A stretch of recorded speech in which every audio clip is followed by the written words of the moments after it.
Hey digital fam, my name is John D. Saunders, and in today's digital block, I talk about 10 marketing terms every business owner should know in 2016.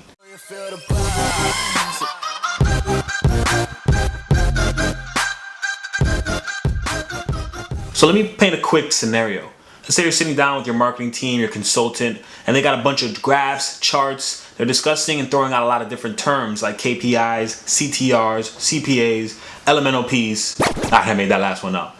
But many business owners are pretty savvy. But the digital landscape changes so much that marketers can sometimes get caught in the minutia.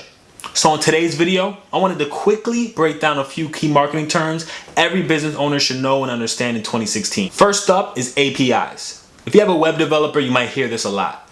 Basically, an API or application programming interface allows applications and services to communicate with each other. For example, the weather app that you might use pulls API data from meteorological broadcast services around the globe and pulls that data in real time for you to view. Next up, backlinks. I could probably spend an hour talking about backlinks. While marketers mention these a lot, there's an entire mantra and strategy that goes behind it. Backlinks, by definition, are hyperlinks from other websites that link back to your site. For example, our e-commerce store Love Travel Co. has backlinks from websites like Product Hunt. Now, backlinks are important because search engines consider the number and quality of inbound links to a website in order to calculate your ranking on Google. Next up, bounce rate.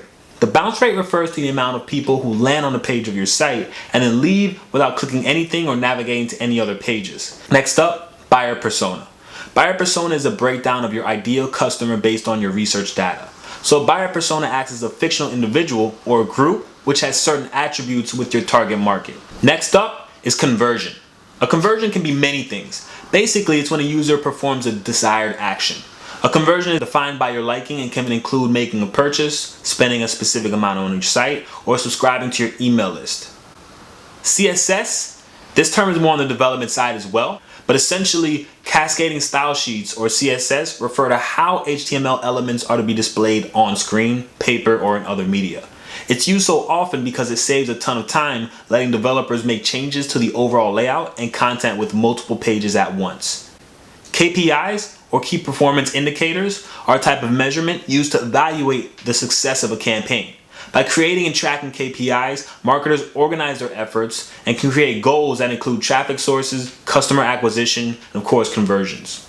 On-page, off-page optimization. Overall, these both refer to search engine optimization. Part of an overall SEO strategy includes on-page and off-page. So with on-page, this refers to everything on your site. This includes performing keyword research to better create relevant content, titles, meta descriptions, image tags, and site structure. Now, off-page refers to any resources outside of your website that drive traffic. This includes backlinks, which we discussed earlier, as well as shares, your reputation, and social proof.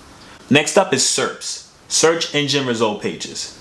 These are the pages displayed when you're performing a search on Google. For example, if I type in cat videos, it gives me 313 million SERPs. It can be used as a benchmark for how many sites are vying for that keyword, as well as how many sites Google decides to serve up. User interface or user experience. You might hear developers discuss UI and UX in their development process. The user interface are the features on a website in which users interact with. User experience refers to how users perceive your website. Is the content easy to find? Are their needs being met? To create a positive UX, you have to make sure that you're looking at your analytics and heat map to make sure that you're converting people that are visiting your site. Well, that's all we got today, guys. If you love the content, don't forget to subscribe, sound off in the comments, and I'll see you next week. Peace.